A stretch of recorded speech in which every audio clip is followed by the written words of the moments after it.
Hey guys, and welcome back to my channel. Today's video we are talking about time management. As a single mom, it is so hard to manage time. I have to manage time between working, being a mom, taking care of my household, and also starting my business.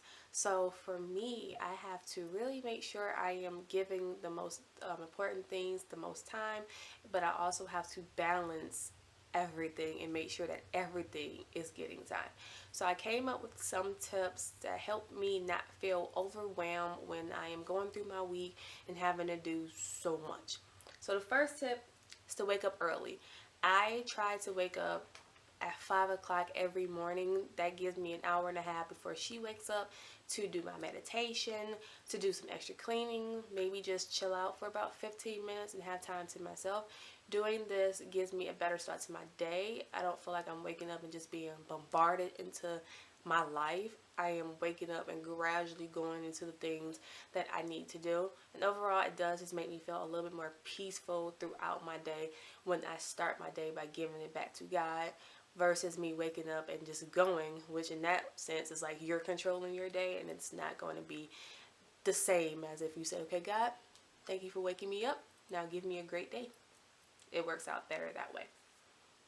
The second tip I have is to meal prep. So when you meal prep, that means that maybe on Sunday when you cook, you might cook enough for 2 or 3 days. That way, those 2 or 3 days that you would have spent cooking, you can now take that time and use it for maybe extra cleaning or time with your family, or maybe you can get some stuff done for work or your business or whatever it is that you want to dedicate that time for. It just opens up an option for you to do other things besides cooking. The third task is to break your cleaning up throughout the week. So I followed, her name is Clean Mama on Instagram. She has this worksheet that I think she sells, I'm not sure, or she just does it on Instagram. I'm not really sure. I just kind of glanced at it. But the way she cleans, she does her more daunting tasks on one day. Then she'll do like her floors and stuff on another day. And that's how she cleans. Well, I took her method and I made it my own. So for me, I will break up my cleaning by room, upstairs, downstairs, and kind of like the more daunting tasks. So I'll do my living room and my office slash dining room at one time. And then the next day I'll just devote my time to my kitchen. And when I do my kitchen, I'm cleaning out the refrigerator, I'm cleaning the refrigerator, I'm cleaning the stove. Like, this is deep cleaning that you're doing in separate days. Then the next day may be the bathrooms, and then maybe the next day will be the bedrooms, and then I might dedicate one day to just strictly dusting and cleaning the windows, and then I have a chill day. Every single day I try to clean the floors, whether it's mopping or vacuuming or just sweeping, because I do have a 10-month child and she has great eyesight, and so she sees little things and picks them up and put them in her mouth. So I try to at least clean my floors every day. It doesn't always happen, but that is one of my goals.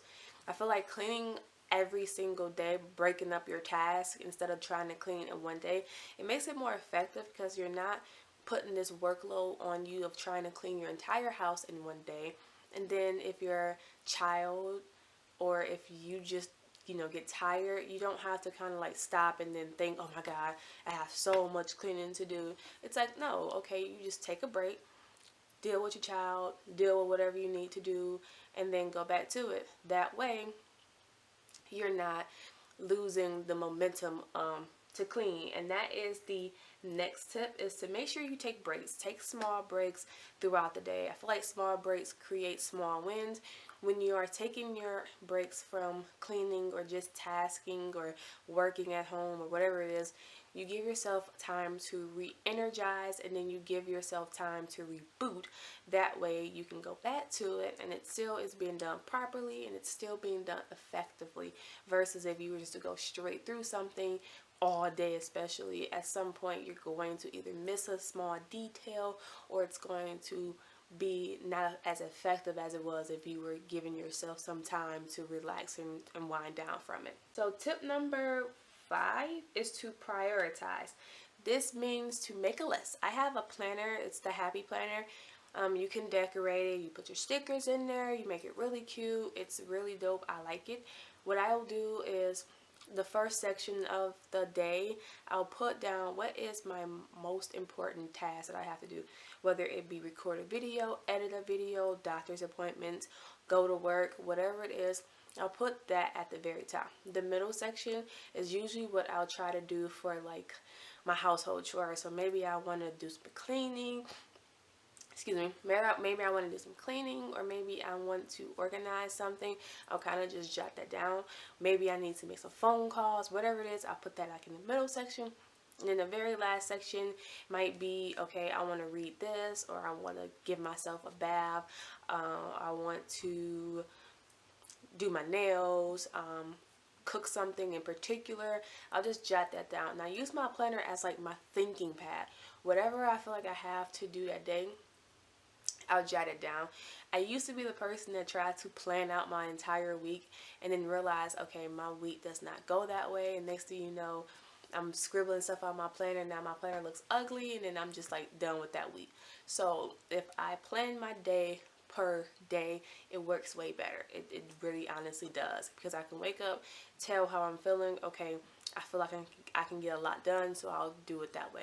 But then here comes Tuesday. If I wake up, I may not feel like I can get a lot done, so then I may, okay, I'll just do the bare minimum today. I won't even try to record a video, because if I do, it's not even going to come out right. So plan, prioritize, and do it by day. The sixth tip is to prep the night before. This means that if you know you have to wake up early and get the baby ready, or get, your spouse stuff together, or get your stuff together, do it the night before. So that way when you wake up in the morning, you can dedicate that time to maybe cooking breakfast, or, getting coffee and then watching the news, or doing something in that strategic form. But just make sure you prioritize, make sure you prep the night before. Have the bag set out by the door, or maybe in your room somewhere, so you're not just scrambling in the morning time trying to get things together. You give yourself some leeway, you give yourself some time to relax, and just be effective. Everything that I'm saying will help you just be more effective. That way you're not going back and forth, and then you get to the daycare and you realize you left the baby's milk, and so now you have to go home and get the baby's milk, or go to Target or another store to get the baby's milk, and then come back and you spent money and then you wasted gas. See, you see that trickle effect there? We're trying to avoid that. We're trying to avoid doing anything extra. The seventh tip is to set a lot of alarms. I have about, I think, 4 alarms set. I have one to wake me up before my daughter wakes up. I have one to remind me, okay, your daughter should be up by now. I have one to remind me, or give me like a little notification like, hey, you got about 30 minutes before you have to leave out the door. And then I have another alarm for our nighttime routine that lets me know that we should be starting our routine. Reason why I set so many alarms is so I don't have to constantly be picking up my phone to see what time it is, because I find myself scrolling on my phone a lot. And that leads us into our last tip, is to stay off your phone. Setting the alarms help you just know, okay, this is the time that I need to be doing this, or it's time for me to do this. So you just run to your phone, we press the side button to stop it, or you just hit clear to stop the alarm, and then you go about your business, versus you looking at your phone and scrolling. Scrolling on your phone takes a lot of time out of your day. I have realized that I've spent so much time on my phone throughout the day that is just ridiculous, to the point where I'm like, dang, I spent 4 hours on my phone today, and that's 4 hours I could have been doing something productive with my time. Yes, social media is a beautiful thing. It has brought a lot of people together. It has created a lot of endless opportunities, but it's also a curse when it comes to your time in the day. So you really have to balance the phone aspect and then the actual, okay, is this effective aspect of social media. So if you can stay off your phone, limit your phone time to 1 hour to 2 hours a day. I know it's really hard, but try your hardest to do it. I guarantee you, you'll have more time throughout your day, more time throughout your week to just get so much done. So just to recap on everything that I touched on, the first tip is to make sure you're waking up earlier than normal. The second tip is to meal prep. The third tip is to break cleaning up through the week. The fourth tip is to take small breaks throughout your daunting task or any task that you may have. The fifth tip is to prioritize your tasking. The sixth tip is to prep the night before. The seventh tip is to break. I think I missed a number. I did. The sixth tip is to break. The seventh tip is to set lots of alarms. And then the eighth tip is to stay off your phone. So I hope you guys like this quick little video about time management. It's the quickest thing possible to say. Time management is not that hard. If you follow these steps, I guarantee you will create so much time and less stress on yourself. I hope you guys like this video. Make sure you comment and subscribe, hit the thumbs up, and I will see you guys in my next video.